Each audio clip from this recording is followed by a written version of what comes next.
bringing you the news and information you need from the people making a difference. This is Comcast Newsmakers.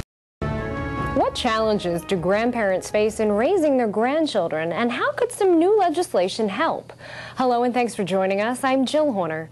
This hour's newsmaker is Pennsylvania State Senator Anthony Williams of Philadelphia, and today we're talking about grandparents parenting. Thanks for being with us. Thanks for having me. How prevalent is this in Philadelphia and throughout Pennsylvania in grandparents raising their grandchildren? Unfortunately, it's becoming increasingly prevalent. In one zip code within my district, half of the grandparents are now parenting.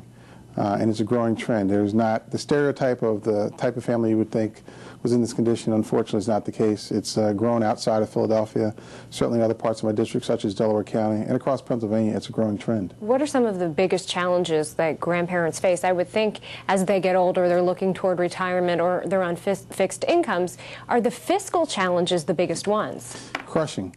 Poverty in traditional households is a standard of growing problems, and to have a grandparent who's on a fixed income having a young child with many needs is almost unbearable. Let's talk about what the state legislature can do in order to impact change and maybe help grandparents and kids out. Right. The legislation is designed not to fix all of the problems, but it certainly deals with the economic ones. It provides assistance in the area of daycare, rental assistance. It provides training for Department of Welfare employees who don't necessarily know how to deal with this situation. It provides for new housing, intergenerational housing, that would accommodate households of mixed generations. And so it covers the economic gamut that most grandparents are confronted with today. What are some of the challenges that these kids face long term of not having their parents in their lives? Well, unfortunately, I think that a lot of the issues that we see today, violence acting out, are directly attributable to parents deserting their children or the children feeling like they're abandoned.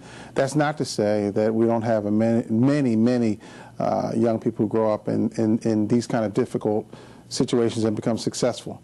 But it certainly is not the kind of household we want to have designed. When you're talking about training social workers and educators and even the grandparents themselves in order to raise this child in a better way, you're talking about, unfortunately, in some cases, the changing paradigm of this country.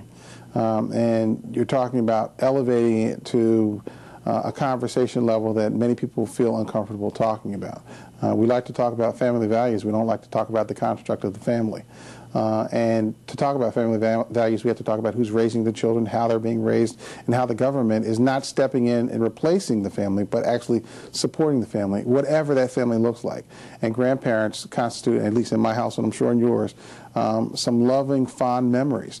And we don't want those loving, fond memories to be replaced with fiscal constraints and problems. And so that's what our small step is doing. But the state does play a role. Oh, the state absolutely plays a role. And if you look at other parallel situations, foster care, adoptive care, actually what we're doing is getting it more customized towards those grandparents who want to fill that role. All right, thanks so much. Come back and give us an update. Be happy to. Thanks for watching. This hour's newsmaker has been Pennsylvania State Senator Anthony Williams. I'm Jill Horner.